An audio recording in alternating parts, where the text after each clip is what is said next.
Think for a moment about the civil society activists around the world who have recently been harassed, censored, cut off from funding, arrested, prosecuted, even killed.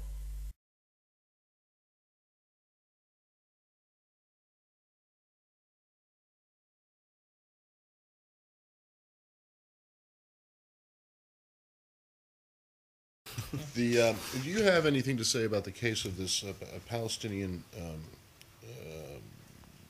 activist, who's not nonviolent leader, Abdallah Abu Rahmah, who has been imprisoned by the Israelis? I'll take the question and see what we know about that case. Apparently, the EU, former President Carter and others have all expressed concern about his treatment. He is a leader of a nonviolent movement, Palestinian movement in Israel, and there's been concern expressed that the Israelis are throwing in jail someone who they might actually be able to do. As I said, let me find out what we know.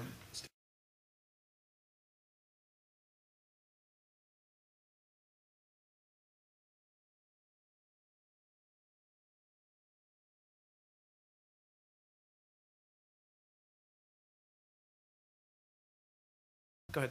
Mark, at Friday's briefing, PJ took a question about the case of the Palestinian activist. And we still don't have a clear answer. I checked before I came out here, and once we do, we'll get back to you on that. Thank you.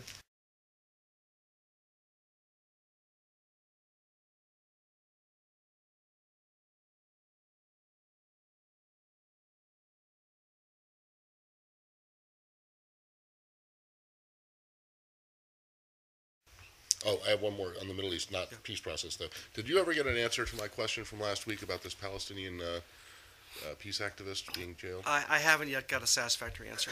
We're still working that with Post. When you say you haven't gotten a satisfactory answer, you mean what does that mean? That means that you have gotten an answer and then you rejected it as being not sufficiently informative? I'm still seeking... Or it was too informative, I'm still seeking a fuller picture of our engagement with the Israeli government on this case. I've been asking you for several days now if you guys had anything to say about this Palestinian peace activist who has been imprisoned by the Israelis. Yesterday you said you hadn't gotten a satisfactory answer from Post yet. Have you yet? I'm told by Post that this is a case that they continue to monitor.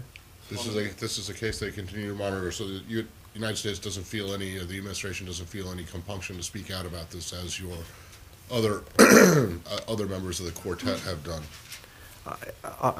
I can just provide you what I was provided by Post. They are watching the case closely, and that beyond that, I'll probably direct questions to the embassy in well, then let me just Tel try Aviv.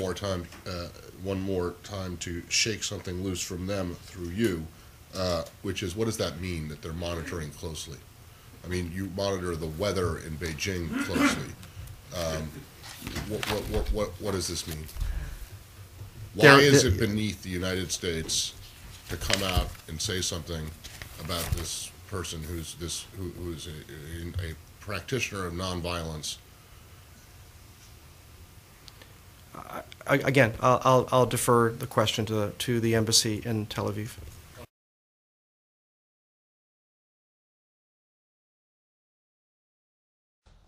Palestinians must abandon violence. Resistance through violence and killing is wrong, and it does not succeed.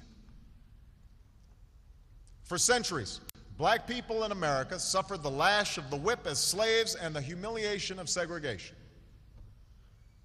But it was not violence that won full and equal rights.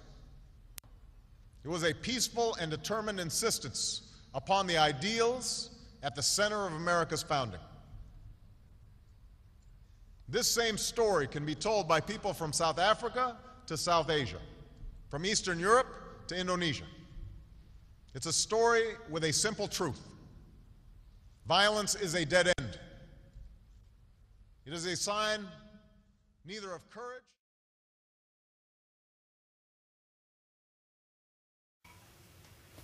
I'll take the question and see what we know about that case. And we still don't have a clear answer. I checked before I came out here, and once we do, we'll I get back. haven't yet got a satisfactory answer.